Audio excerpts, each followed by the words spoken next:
Ensuring food security. The United Nations says it is possible to end hunger, urges people to cut food wastage. For the incoming, we want to encourage them to continue with the same efforts of bringing stability and security. So far, so good. AMISOM peacekeepers in Somalia, happy with the relative calm in Kismayu, say regular patrols to continue. And keeping the militants at bay, Nigeria sets up many checkpoints to fight terrorism.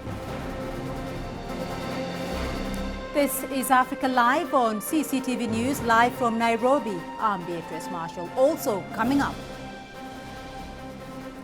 stepping back from the brink, U.S. markets react positively to news of a last-minute deal on budget standoff. And safety assurances. Egypt's sports ministry says Ghana should have no security fears ahead of the return leg for the World Cup qualifier in Cairo. The United Nations led the World Food Day celebrations on Wednesday, warning against food wastage and stressing the importance of healthy diets amid rising obesity. It says around 842 million people go hungry, while a third of food produced globally goes to waste. According to the Rome-based UN Food and Agricultural Organization, halving the amount of food wasted could mean having to raise world food production by 32% to feed the world's population in 2050 instead of the 60% currently estimated. However, focusing on the type of food being consumed was just as important. It also warned that malnutrition and poorly balanced diets impose high costs on society, from towering healthcare bills to lost productivity. About 2 billion people in the world lack vitamins and minerals that are essential for good health, while another billion people are overweight. In the meantime, the World Food Programme has been particularly busy in Somalia.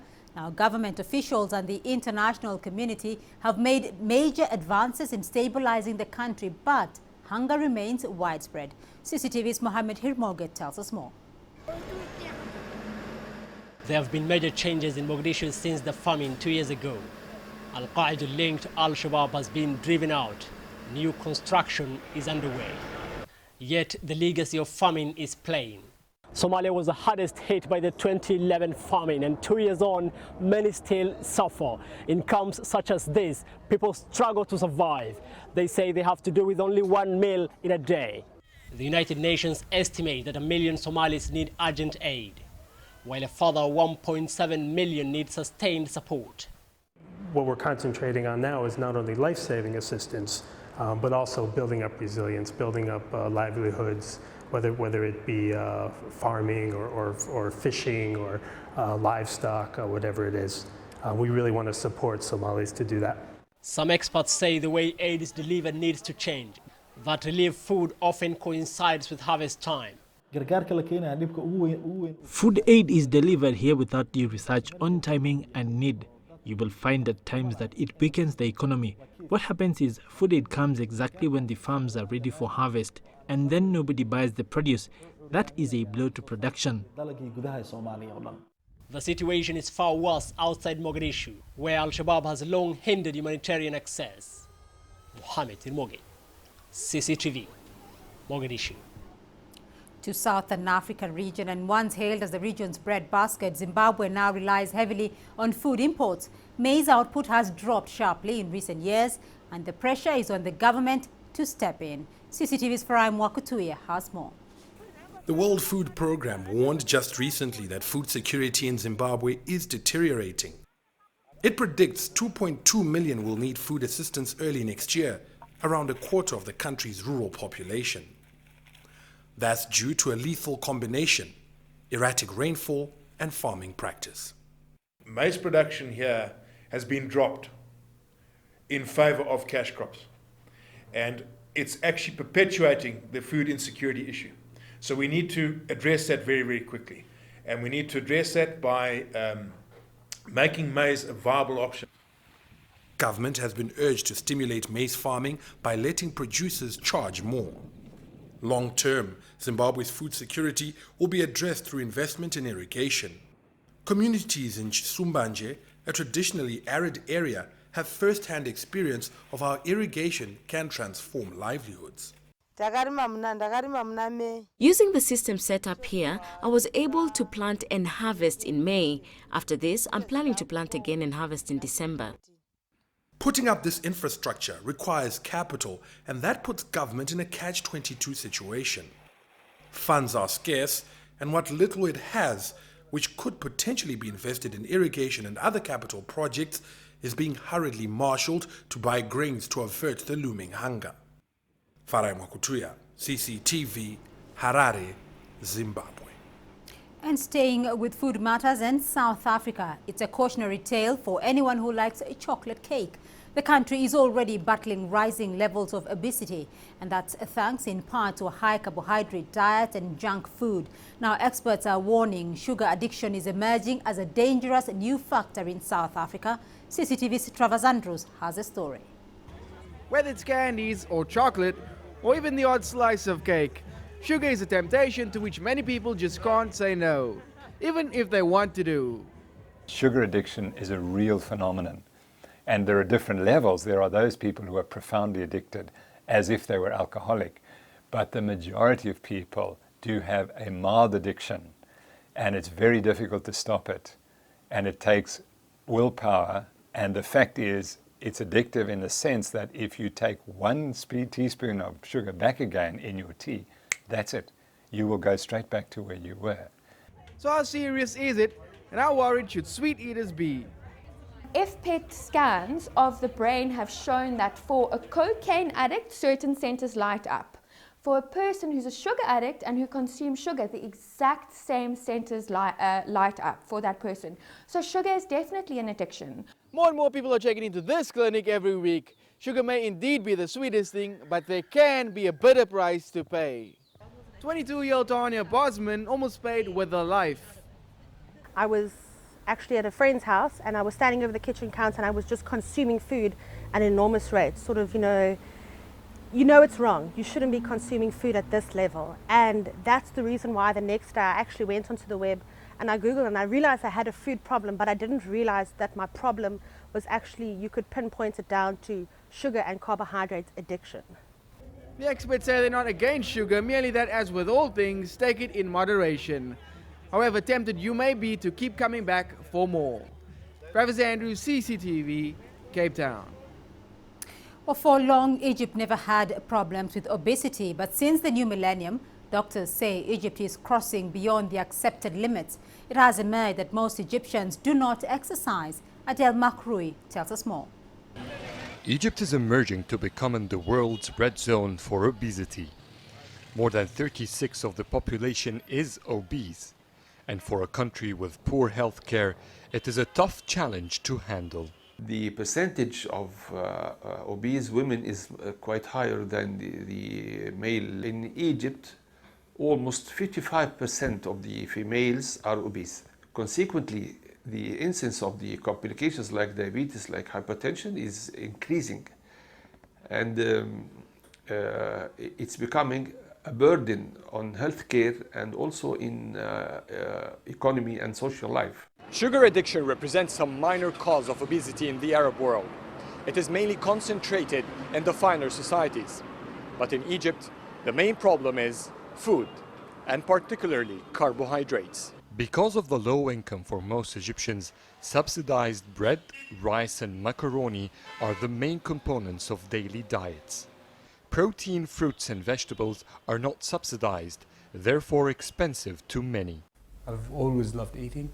I've been born big boned, but to say that I didn't like eating would be lying. I would to only say it was genetics would be lying. I've ate a lot. I didn't play a lot of sports. I let myself go. Abdelalim went through the usual failing diet attempts. His passion for the light cuisines was more tempting than losing weight. At 29, he discovered the life-threatening risk from hypertension and rising glucose. Feeling pain all over my body. I feel like I'm a prisoner in my own body. I can't walk, I can't go up the stairs. I couldn't even stand a lot in operations. Our job as a neurosurgeon, you have to stand for a long time. He decided to do a gastric sleeve operation. 18 months later, He lost 80 kilograms and have been maintaining a healthy diet ever since. The problem with obesity is that you don't understand how much you suffer until you actually lose that suffering. Experts have been holding the educational system here responsible for creating mass awareness for the new generation. But the Ministry of Education is burdened with basic services, which makes obesity seems more of a luxury than a necessity to tackle. Adil Mahroui, CCTV, Cairo. You're watching Africa Live on CCTV News. Coming up, keeping the militants at bay, Nigeria sets up many checkpoints to fight terrorism. And on World Spine Day, we focus on Kenya's efforts to raise awareness on spinal health.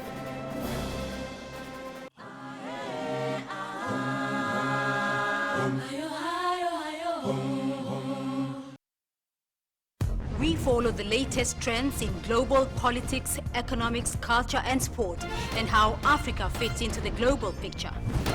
You decide what's important. We need some trade and justice. Africa's future will be determined by Africa. For women's equal opportunity, for a better life. We have to change something, and it's not the outsiders. Talk Africa, a new voice for the world.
Let's take a look now at other stories we are following for you at this hour. A crew from CCTV Africa is traveling into the heart of the Boko Haram insurgency. The road treads through some of the biggest towns in the country and also some of the most troubled. CCTV's Robert Nagila filed this report from the road into Bauchi.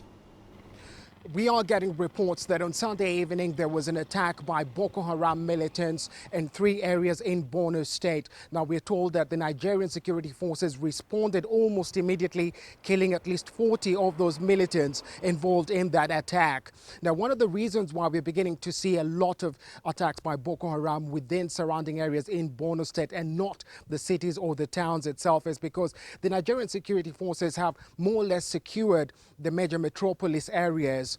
We were in Maiduguri on Monday and Tuesday, and there's a heavy security presence there. Life is beginning to return to normal, and there are signs that the economy is also picking up. Now, it's very difficult to get information when these things happen because there's no network. It's impossible to make any calls in Borno State. Now, Maiduguri itself is the capital, administrative capital of Borno State. So by the time we were leaving there, the information had not seeped out as yet. However, the joint task force set up by the federal government of Nigeria and the local authorities as well, which consists of the military and the police, are the ones tasked with fighting this menace. At this particular moment, the information we have is at least 40 of those militants were killed, and Nigerian security forces, we are told, are still pursuing those that got away. Robert Nagelo, CCTV, Bauchi, Nigeria. Police in South Africa have arrested a 4th person as a manhunt for a suspected serial killer continues. The bodies of 2 toddlers were found in the township of Diepslot outside Johannesburg on Tuesday. It comes just a month after another young girl was snatched. CCTV's Guy Henderson has the latest from Johannesburg. This latest police action does appear to have brought at least a temporary calm back to Deep Sloot, but it is a community that remains very much on edge. These two young girls of just 2 and 3 years old were reported missing by their families on Saturday. They were then found by a community member just a few hundred meters down the road in a communal toilet. Their bodies were mutilated. There were signs that they'd also been raped before they were murdered. So that has the community very angry indeed, and very keen to take some action to avoid this happening again. Deep Sloot is one of the poorest communities in the whole of South Africa. It has a very high crime rate, and there is also very little protection in those cramped shacks that many families live in for young children. There is also a perception that police work in that area is very shoddy, that police are slow to act in similar crimes of this nature in the past, and that they're under-resourced. And what that has meant in the past, and is also happening on this occasion, is essentially mob justice by the community themselves, who often turn, and did on Tuesday, to notorious vigilante groups, which then proceed to go on essentially a rampage through the community. Community members burning shops, hunting down anyone suspected of involvement in these crimes, and beating them. In the past, that has, of course, also led to murders. If the police are going to avoid another repeat of what happened on Tuesday, they're going to have to act extremely fast. Guy Henderson, CCTV, Johannesburg, South Africa. Now, the International Criminal Court has been making the headlines in Africa these past couple of weeks. Well, earlier today, the International Criminal Court's outreach coordinator, Maria Kamara, spoke at a press conference in the Kenyan capital, Nairobi. Kamara reiterated the ICC's resolve to continue to act as an independent institution guided by international law, and said there would be no speculation on the possible deferral of cases, specifically regarding Kenya's President Uhuru Kenyatta and his Deputy President William Ruto, who is currently standing trial at The Hague. Kamara said any decision would fall within the United Nations Security Council. Both Kenyatta and Ruto are accused of crimes against humanity, charges they deny. A lot of pending decisions that will ultimately determine the start or the commencement of the trial of Mr. Kenyatta on 12 November. The trial for Mr. Ruto is continuing, and he is present right now as we speak in The Hague until and unless the appeals chamber comes back to us to determine whether or not the continuous presence would continue in respect to that to the trial. The ICC is an independent judicial institution, and its decisions are seriously related to the judicial process, are guided by the legal instruments under which the court operates. And Rwandan President Paul Kagame has accused the International Criminal Court of dispensing selective justice on Tuesday. His comments follow a barrage of criticism from African leaders who say the ICC unfairly targets the continent's heads of state. Rwanda is not party to the Rome Statute, and it's not the first time President Kagame has lashed out at the court. In September, he criticized its crimes against humanity case against Kenyan President Uhuru Kenyatta and his Deputy President William Ruto. The African Union on Saturday asked for their cases to be deferred. Well, here's some of what President Kagame had to say about how he sees the ICC dispensing justice.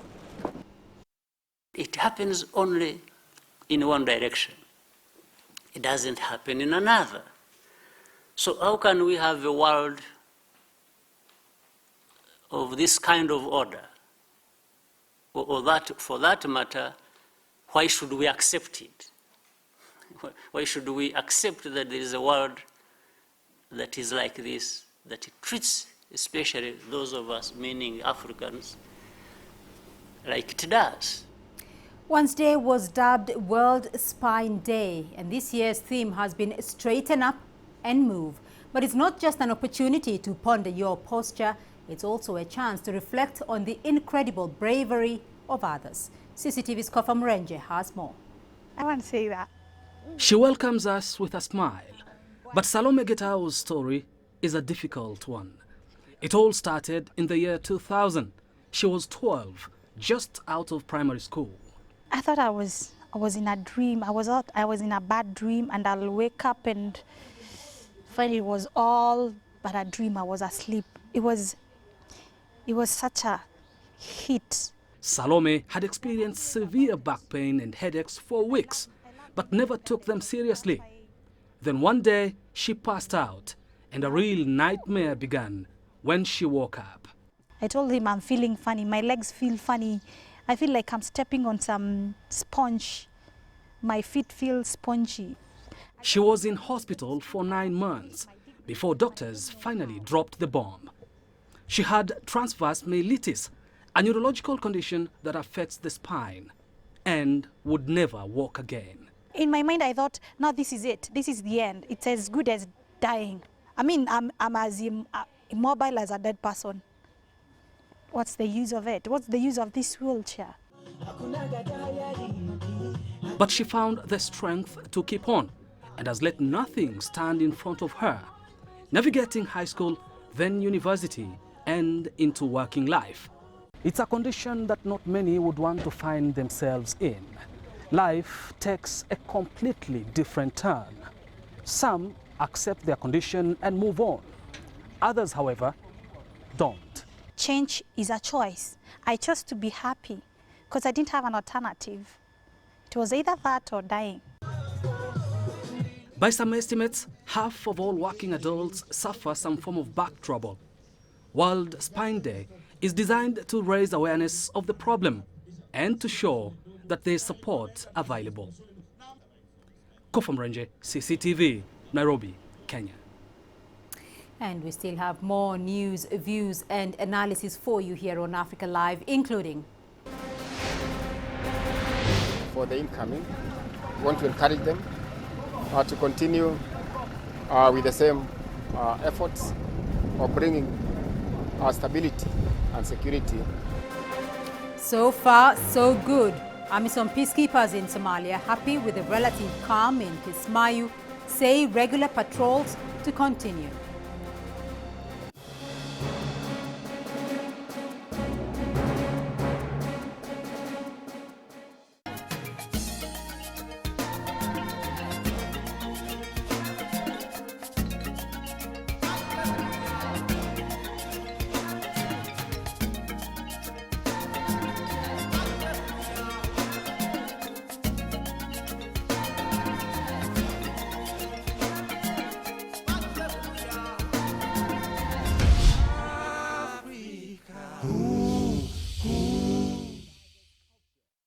Make major investments in China.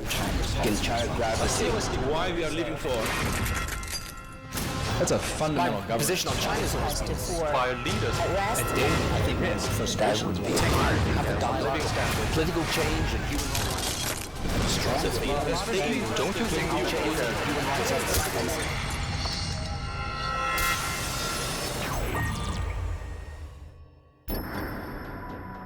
Dialogue. Ideas matter.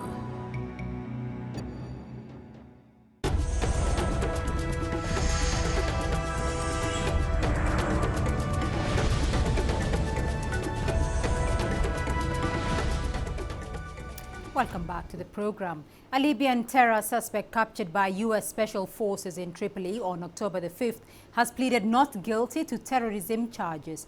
Abu Anas al-Libi, who is alleged to have played a major role in the deadly 1998 al-Qaeda bombings of U.S. embassies in Kenya and Tanzania, appeared in a New York court on Tuesday after being interrogated aboard a U.S. Navy warship for a week. Al-Libi's prosecution marks a shift by the U.S. to bring suspected al-Qaeda operatives to civilian courts rather than military tribunals. He is the sixth man to be brought to trial for the embassy attacks. 5 others are currently serving life sentences. Now, members of the Kenyan Defence Force serving under the African Union mission in Somalia last month ended their tour of duty and were replaced by a new battalion to serve in the peacekeeping mission. The rotating soldiers have been in Somalia for over a year, serving alongside other African troops.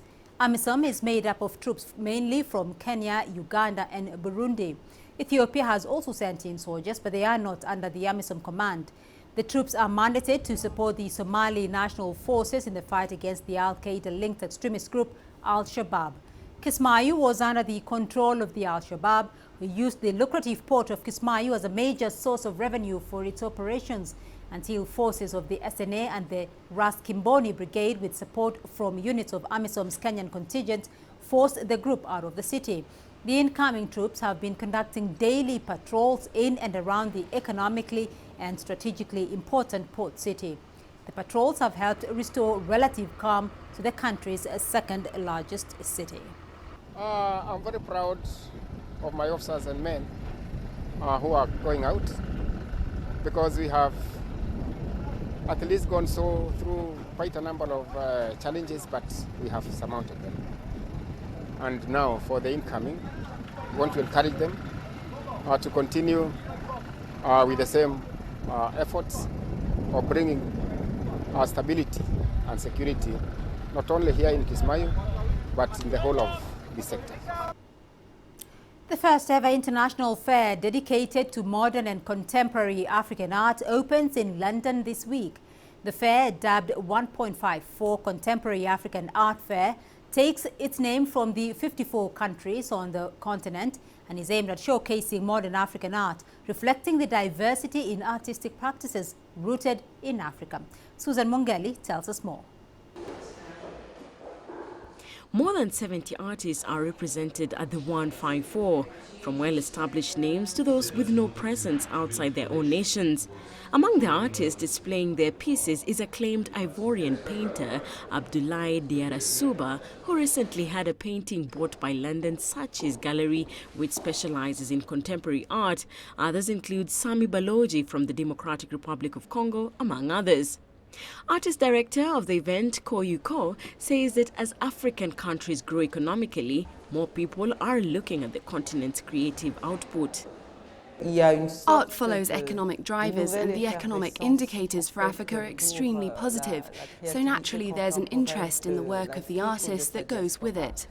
The fair is being staged to coincide with Freeze London, a major event in contemporary art, in the hope of raising the profile of African artists.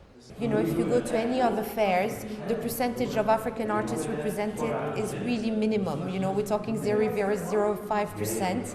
So if it's giving them a platform that is more, I'll say, labeled as a contemporary African art fair, but at the same time giving them the chance to have, 70 artists to be represented.